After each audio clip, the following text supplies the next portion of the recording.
나의 지성소에 들어가 보좌하며.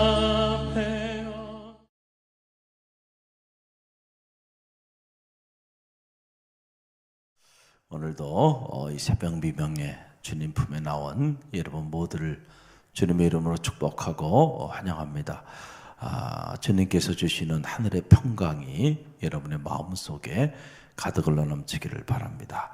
오늘 디모데후서 4장 말씀 앞에 우리가 이 새벽에 서 있는데, 디모데후서 4장 말씀은 사도 바울이 사랑하는 믿음으로 낳은 아들 디모데를 향하여 엄한 명령을 선포하는 그런 내용이에요. 그냥 이렇게 좀 해줄래? 이렇게 좀 하면 어떨까? 이런 게 아니고요. 아주 엄중한 명령을 선포합니다. 그래서 이 4장 1절이 그 내용인데요. 저와 여러분이 함께 읽어봅니다. 하나님 앞과 살아있는 자와 죽은 자를 심판하실 그리스도 예수 앞에서 그가 나타나실 것과 그의 나라를 두고 엄히 명하노니. 어떻게 명한다고요? 엄히 명한다. 엄히 명한다. 군대를 갔다 오지 않은 사람들은 명령이 어떤 것인지를 잘 몰라요. 사람은 자기 경험에 근거해서 알기 때문에 그렇죠. 군생활을 한 사람들에게는 지휘관의 명령이라는 게 어떤 건지를 압니다. 그래서 전시에는 명령에 불복종하면 그 자리에서 사살할 수가 있어요, 지휘관이. 그래서 이 지휘 체제가 무너지면 군이라는 조직이 무너지기 때문에, 그래서 지휘관의 말 한마디는 그건 법을 넘어서는 거예요. 그렇게 무서운 겁니다. 명령을 선포하는 거예요, 지금. 사랑하는 믿음으로 낳은 아들 디모데에게 디모데후서 마지막 장에서는 이제 사도 바울이, 그동안에는 사도 바울이 사랑하는 디모데에게 네가 앞으로 사역을 하면서 이런 이렇게 하고 이런 이렇게 처리하고 이런 건 이렇게 하고 다 자상하게 따뜻한 마음으로 권면해주고 가르쳐주고 다 했잖아요. 그리고 마지막에는 아주 엄중한 명령을 선포합니다. 그 명령의 내용이 뭘까요? 자, 그 명령의 내용이 이제 2절부터 5절에 나오는 내용이 명령의 내용인데, 자, 명령 해도 되고 안 해도 되는 게 아니고요. 이거는 목숨을 걸고 그냥 해야 되는 일이에요. 이거는 우리의 선택의 여지가 없는 거죠. 자, 그 내용이 2절로 5절에 나와요. 함께 읽어봅니다. 너는 말씀을 전파하라. 때를 얻든지 못 얻든지 항상 힘쓰라. 범사의 오래 참음과 가르침으로 경책하며 경계하며 권하라. 때가 이르리니 사람이 바른 교훈을 받지 아니하며 귀가 가려워서 자기 사욕을 따를 스승을 많이 두고 또 귀를 진리에 돌이켜 허탄한 이야기를 따르리라. 그러나 너는 모든 일에 신중하여 권한을 받으며 전도자의 일을 하며 내 직무를 다하라. 할렐루야. 이게 엄중한 명령이에요. 마지막에 사도 바울이 디모데에게 선포하는 엄중한 명령. 자, 그 명령, 첫 번째 명령이 바로 뭐예요? 너는 뭐 하라는? 하나님의 말씀을 전파하라는 거, 전파하라는. 할렐루야. 여러분, 우리가 복음을 전하는 일은 우리에게 주어진 명령입니다. 그러니까 이 명령은 우리가 해도 되고 안 해도 되고 이런 얘기가 아니에요. 우리가 숨을 쉬고 있는 한 그 자리가 어디가 됐든지 복음을 전하는 현장이 되어야 된다는 사실을 꼭 기억하시길 바랍니다. 가정에서 복음을 전하세요. 왜 여러분의 사랑하는 가족에게 복음을 전하지 못하고 살아가나요? 여러분, 가족에게 복음을 전하세요. 아직도 믿지 않는 가정들이 있으면은 복음을 전하세요. 할렐루야. 그리고 여러분이 만나는 직장 동료들, 또 주위에 있는 이웃들에게 왜 여러분들이 복음을 전하지 못하나요? 여러분들의 입술로 얼마나 다른 말들은 얼마나 많이들 하고 살아요. 그런 말은 그만하고 무슨 말을 하라고요? 이제 전하라는 복음을 전했어요. 할렐루야. 하나님의 말씀을 선포하라. 명령이에요. 여러분, 우리가 청도원 전도주의를 앞두고 있는데 말씀을 읽고 또 읽어보면 매일이 청동원 전도주일이 돼야 돼. 사실은 매주가. 할렐루야. 할렐루야. 우리가 그렇게 살아야 되는데 그렇게 살지 못하고 있어요. 그래서 1년에 2차례 이게 청동원 전도주일을 갈릴리 교회에서 이렇게 갖고 있는데, 이렇게 갈릴리 교회 청동원 전도주일을 가지고 있어도요, 어떤 이들은 그냥 목사님의 좋으신 말씀 정도로 한 귀로 듣고 한 귀로 흘러가는 것 같아. 느낌이 그런 느낌을 받아요. 그래서 각 조직이 있는데 그 조직에서 이 정도 얘기했으면 알아서, 자, 우리 선교에서는 몇 명, 우리 선교에서는 몇 명, 목사님 우리는 이만큼 하기로 했습니다. 명단들이 올라와야 되는데 없어. 그래서 명이 서질 않는구나, 이런 생각이 들어요. 할렐루야. 어떻게 해야 될까 하나님. 참 마음에 안타까운 마음이 있습니다. 하나님의 말씀을 전파하라. 명령이에요, 명령. 이 명령 앞에 예외가 없는 거죠. 아무리 사랑하는 믿음으로 나온 아들 디모데, 얼마나 따뜻하게 디모데를 사랑하고 디모데를 격려하고 디모데를 세워줬나요, 사도 바울이? 그러나 마지막에는 엄한 명령을 선포하잖아요. 할렐루야. 이게 다 뭘 위한 거예요? 하나님의 말씀을 전파하기 위한 거예요. 다른 게 아니에요. 우리에게 주어진 최고의 사명은, 여러분 교회 왜 와서 예배 드리시나요? 왜 기도하세요? 왜 모여서 찬양합니까? 여러분, 그것이 하나로 모아져서 복음을 전하는 일에 동력이 되지 않는다고 한다면 아무 소용이 없는 거예요. 할렐루야. 우리가 그래서 이 갈릴리 교회가 여기 있는 것도요, 사교 집단이 아닙니다. 우리에게 주어진 최고의 사명은 오직 선교하는 일이에요. 그래서 선교회가 있는 거예요. 안 그러면 이름을 바꿔야죠. 무슨 동아리로 바꿔야지. 선교회, 선교를 위하여 1년 동안 뭐 했는가? 각 선교회별 결사를 해. 하나님 앞에서. 그거 안 했으면은 여러분 맡겨진 사명 감당한 게 아니에요. 할렐루야. 그런데 이 복음을 전하는 일이 어렵죠. 그리고 복음을 전하면 막 결과가 막 나타나고 역사가 막 나타나면 얼마나 좋아요. 그렇지 쉽지 않죠. 그러니까 오늘 말씀 보게 되니까 사도 바울이 디모데에게 하나님의 말씀을 선포하라, 명령을 선포하고는 하신 말씀이 뭐냐면, 때를 얻든지 못 얻든지 항상 힘쓰라. 할렐루야. 왜 이 말씀을 했을까요? 복음을 전하면 사람들이 그 복음을 듣고는 마음에 감동을 얻고, 그리고 그냥 쫙 몰려오면, 디모데에게 몰려오면 디모데가 얼마나 힘이 나겠어요. 그래서 디모데가 복음을 전하지 말라 그래도 그냥 복음을 전하고 살 텐데, 사도 바울이 다 내다보는 거예요. 사도 바울이 복음을 전해 보니까 바울이 얼마나 고난을 당했어요. 얼마나 같은 피를 나는 유대인들에게 얼마나 박해를 당하고 모함을 당하고 찢김을 당하고 고통을 당했나요? 그걸 아니까 디모데에게 네가 이제 복음을 전하게 될 텐데, 복음을 전하고 네가 내 명령을 따라서 나가면 낙심하게 될 거야. 뭐 때문에 낙심하냐? 결실이 없을 거야. 그렇게 막 역사가 나타나지 않을 거야.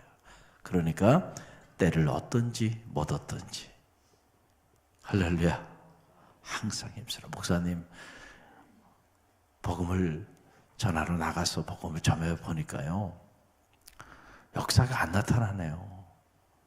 1년 내내 전도를 했는데 한 영혼도 구원하지 못했어요. 정말 1년 내내 전도한 사람이 있는가가 중요하지만 있다고 쳐요. 1년 내내 정말 전도했어. 근데 한 영혼도 구원하지 못했어. 낙심이 될까요, 안 될까요? 낙심되지. 1년 내내 애를 썼는데, 정말 진심을 다해서 기도하면서, 그런데 결과가 없어요. 얼마나 낙심되겠어요, 그 사람. 그러나 복음을 전하는 일은 실패가 없습니다. 할렐루야. 꼭 기억하시길 바라요. 그래서 때를 얻든지 못 얻든지 낙심하지 말고 항상 힘쓰래요. 역사가 나타나든 안 나타나든 복음을 전하는 일은 결코 실패가 없다는 사실을 기억하고 생명의 씨앗을 뿌렸으니까 우리가 해야 되는 책무는 한 거예요, 안 한 거예요? 한 거예요. 그러니까 역사는 이제 누가 하실 거예요? 하나님이 하셔. 중요한 거는 내가 그 나에게 주어진 책무를 했냐 안 했냐가 중요한 거잖아요. 그것만 해 너는. 때가 되면 하나님 역사를 보여주실 거야. 그러니까 절대 낙심하지 말아라 라고 하는 거예요. 여러분, 우리가 하나님의 선한 일을 하다가 가장 무서운 적이 바로 낙심입니다. 낙심은 아무나 하는 게 아니고요, 정말 열심히 한 사람만 낙심하는 거예요. 열심히 안 한 사람은요 낙심도 안 합니다. 그렇잖아요. 내가 노력도 안 했는데 그냥 설렁설렁 신앙생활 했는데 무슨 낙심을 해요. 그런 사람은 낙심을 하는 게 아니고 시험에 빠지는 거예요. 이거 구분을 해야 돼.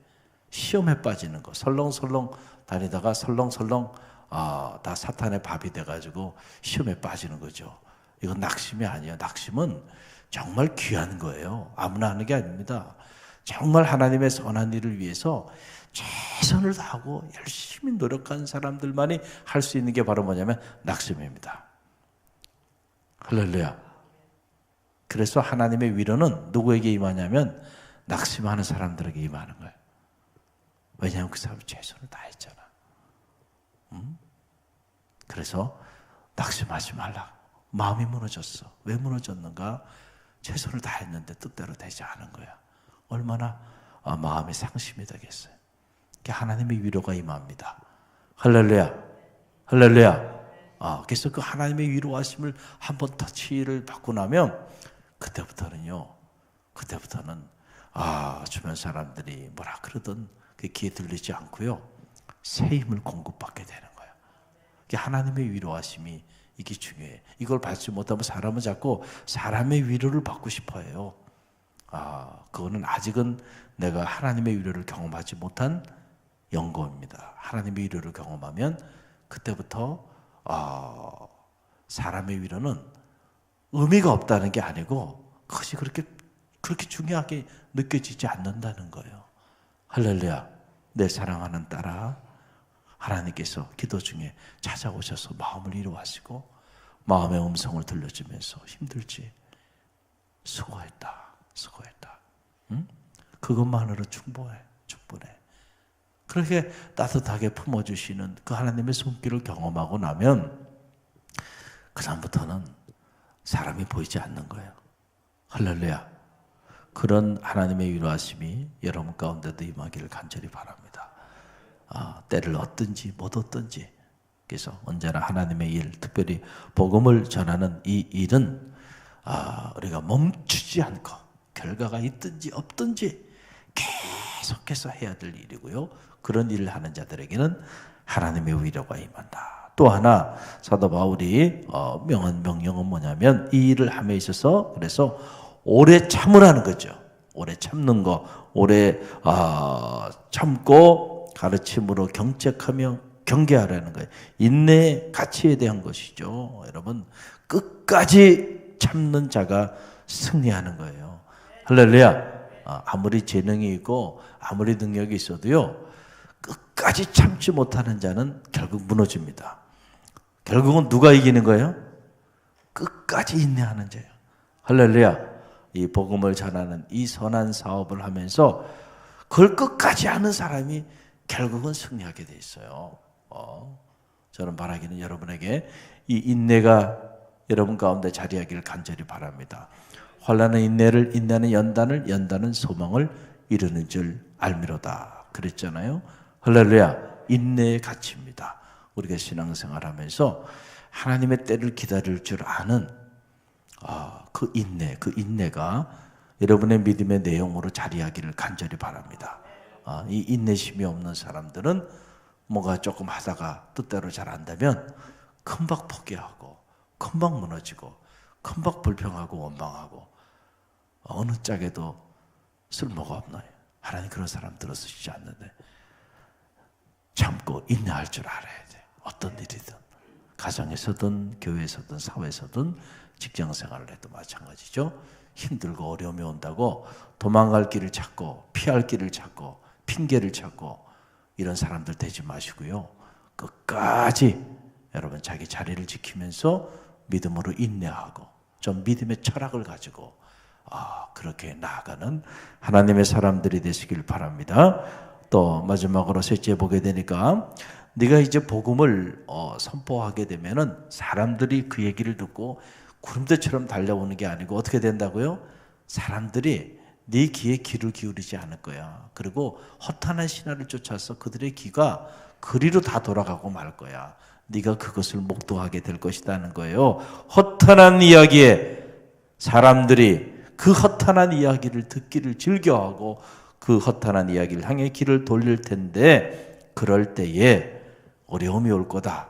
그때 신중하게 대처하면서 고난을 받으라는 거예요. 고난을 피하지 말고. 여러분, 그래서 복음을 전하는 일, 어떻게 보면은 우리가 고난을 자처하는 그런 일이죠. 그러나 이 고난이 우리에게 유익한 이유는 어디냐면은 여러분, no pain, no gain. 고통이 없는 곳에 얻는 것도 없다. 서양의 유명한 격언이죠. No cross, no crown. 십자가 없는 부활의 영광은 없다라고 하는 얘기죠. 언제나 그렇습니다. 언제나 그래요. 그래서 우리가 자녀된 입장에서 부모를 존경하고 또 부모에 대해서 이렇게 사랑의 마음을 표하는 이유는 어디 있어요? 부모가 자녀를 위해서 얼마나 자기를 희생하고 자기 모든 것을 내어주잖아요. 그런 부모들에게는 자녀들이 고개를 숙일 수밖에 없는 겁니다. 할렐루야. 어머니가 왜 어머니예요? 어머니의 이름이 왜 이렇게 숭고합니까? 어머니 이름만 들어도 왜 가슴이 떨리고 눈물이 날라 그럽니까? 그 어머니가 살아온 세월들이 자녀를 향해서 자기 모든 것을 내어주며 사셨던 그 어머니의 그 희생적인 삶의 숨결을 느끼기 때문에 그런 거 아닌가요? 할렐루야. 어머니가 그냥 자기 것만 챙기고 어머니가 맛있는 거 있으면은 자식들 주지 않고 어머니가 먼저 다 드시고 한번 예를 상상이 돼요? 상상이 안 돼. 그런 어머니가 어디 있겠어요? 여러분. 모든 어머니는 자기 자녀를 위해서 얼마나 희생적인가요? 그러니까 모든 자녀들이 그 어머니 앞에 고개를 숙이는 거죠. 그 희생이 그런 역사를 만드는 거예요. 그래서 가정도 이렇게 보면 참 행복한 가정들을 이렇게 만들어가는 가정들을 보게 되면 거기에 누군가의 희생이 있습니다. 가장의 희생이 있든지 아니면 아내의 희생이 있든지요. 분명히 그 희생이 있어요. 그 희생에 그것이 씨앗이 돼서 한 가정이 일과를 이루게 되는 거예요. 할렐루야. 교회도 이렇게 건강하고 아름다운 교회, 이런 갈릴리 교회 같은 이런 교회들이 이렇게 일어나고 있는 거는 우연이 되는 게 아니고요. 이렇게 보면 정말 제가 담임 목사하면서도 보면 눈물겹도록 감동적인 소리 없이 말 없이 희생하는 이들이 있어요, 없어요? 있잖아요. 참 감동이 돼요. 감동이 돼. 그런 분들이 곳곳에 있어요. 근데 그분들은 말을 하지 않아. 조용히 섬깁니다. 그분들이 다 있어가지고 교회가 이렇게 건강하게 성장하고 있는 거예요, 지금. 할렐루야. 틀림없어요. 희생이 없이 어떻게 하나님의 교회가 이 악한 이런 세대에 하나님의 교회를 무너뜨리고자 하는 영적 전쟁이 치열하게 이루어지고 있는데 어떻게 교회가 무너지지 않고 이렇게 성장할 수 있나요? 누군가의 희생과 헌신이 있는 거고 또 오늘 여러분 새벽에 이렇게 나와서 기도의 희생이야. 이것도 할렐루야. 기도로 여러분이 자녀를 위해 기도하고 가정을 위해 기도하고 교회를 위해 기도하시잖아요. 그러니까 여러분의 이 기도가 그것이 씨앗이 돼서 내 집은 만민이 기도하는 집이라 일컬음을 받으리라 했는데 만약에 여러분들이 새벽에 나오시는 분이 아무도 없고 저 혼자 여기 나와 있다고 한번 생각을 해봐요. 끔찍한 일 아니냐 말이에요. 할렐루야. 여러분들이 깨어 기도하니까 여러분들을 봐서라도 하나님이 하늘문을 여시고 하나님의 교회를 축복해 주셔서 교회가 놀랍게 성장하고 있는 거잖아요.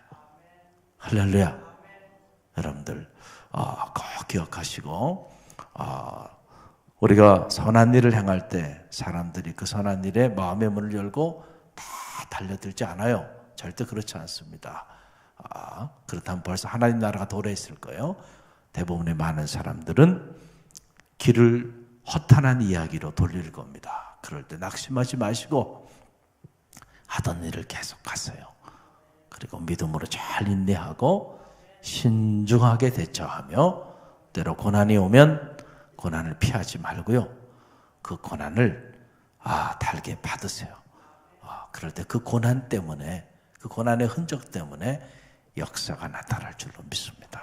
오늘 주신 말씀 가슴에 품고 우리가 기도하며 나갑니다.